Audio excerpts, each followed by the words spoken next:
Phone tapping కేసులో తెలంగాణ పోలీసులకు మరోసారి చుక్కెదురైంది. రెండోసారి ఛార్జ్షీట్ను వెనక్కి పంపింది నాంపల్లి కోర్టు.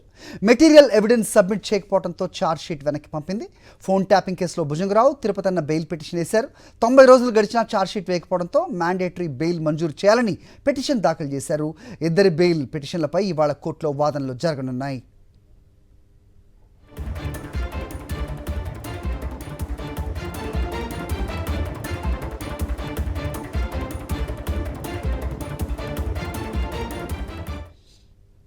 ఇదే అంశంపై మరిన్ని అప్డేట్స్ మా కరెస్పాండెంట్ వాసు నుండి తెలుసుకుందాం. వాసు, చెప్పండి. So second time material evidence లేదు అని కోర్టు వెనక్కి పంపించడం ఛార్జ్షీట్ని, మరోవైపు ఛార్జ్షీట్ వేయని కారణంగా బెయిల్ కోసం పిటిషనర్లు కోర్టు ముందుకెళ్ళడం, ఈరోజు విచారణ కూడా తెలుస్తుంది. ఏం జరుగుతుంది, అప్డేట్స్ ఏంటి?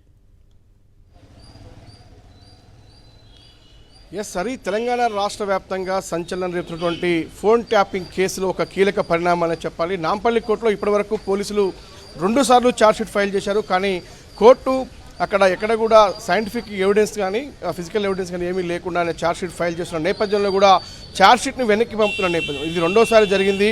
కానీ నిందితులు మాత్రం పదే బెయిల్ కోసం ఆశ్రయిస్తూ ఉన్నారు, బెయిల్ పిటిషన్ దాఖలు చేస్తూ ఉన్నారు. గతంలో ప్రణీత్రావుతో పాటు ప్రభాకర్ రావు అండ్ ఇక్కడ ఉన్నటువంటి రాధాకిషన్ రావుతో పాటు భుజంగరావు, తిరుపతన్నలు కూడా పలుమార్లు పిటిషన్ దాఖలు చేసిన నేపథ్యం కనిపిస్తూ ఉంది. కానీ ఈరోజు చూసినట్టయితే 90 రోజులు దాటినప్పటికీ కూడా ఇక్కడ ఛార్జ్షీట్ దాఖలు చేయలేదు కాబట్టి మ్యాండేటరీ బెయిల్ మాకు ఇవ్వాలంటూ కూడా భుజంగరావుతో పాటు తిరుపతన్నలు ఇద్దరు కూడా పిటిషన్ దాఖలు చేశారు. గతంలో 2 సార్లు వీళ్ళ పిటిషన్ను కోర్టు తోసిపుచ్చింది. కానీ 90 రోజులు గడిచాయి కాబట్టి ఇప్పుడు కోర్టు ఎలాంటి ఆదేశాలు జారీ చేస్తుందో చూడాల్సి ఉంది. ఇది ఒక పోలీసులకి సవాల్గానే చెప్పాలి.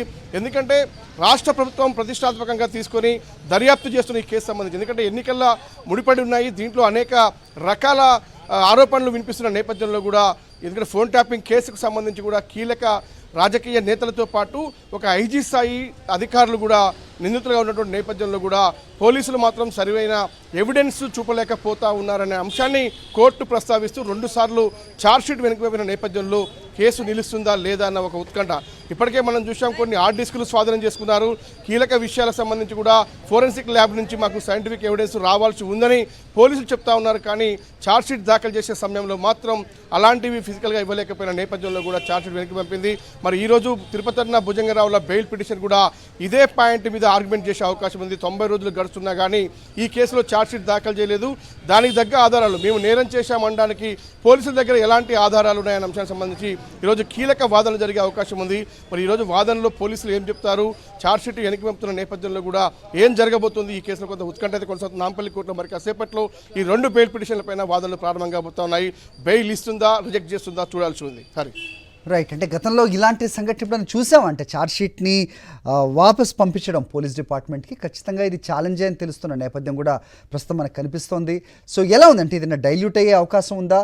అంటే ఇంత పగడ్బందీగా దీన్ని చూస్తున్న ప్రభుత్వానికి ఇది చుక్కెదిరి అనుకోవచ్చా? బెయిల్ వచ్చే అవకాశాలు ఏ మేరకు ఉన్నాయంటే ఏం చెప్తారు?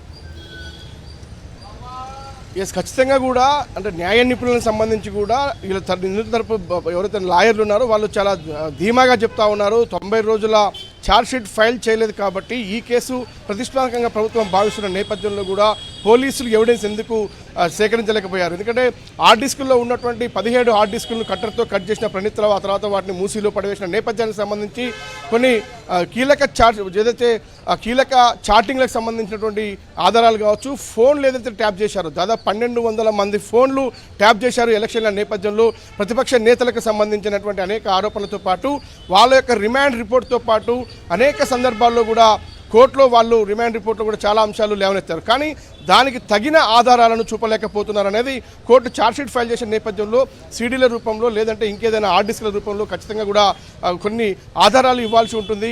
కానీ పేపర్ వర్క్ మాత్రమే పరిమితం అవుతున్నటువంటి ఈ యొక్క ఛార్జ్షీట్ సంబంధించి కూడా ఆధారాలు చూపలేకపోతుందన్న నేపథ్యంలోనే ప్రస్తుతం అయితే కొన్ని టెక్నికల్ ఎవిడెన్స్తో వెనక్కి పంపారని చెప్తున్నారు. కానీ ఈరోజు బెయిల్ పిటిషన్ పైన ఆర్గ్యుమెంట్ చేసే నేపథ్యానికి సంబంధించి పోలీసుల దగ్గర ఎలాంటి ఆధారాలు లేవు, నేరానికి సంబంధించినటువంటి దానిపైనే పూర్తి స్థాయి ఈరోజు వాదన వినిపించే అవకాశం ఉంది.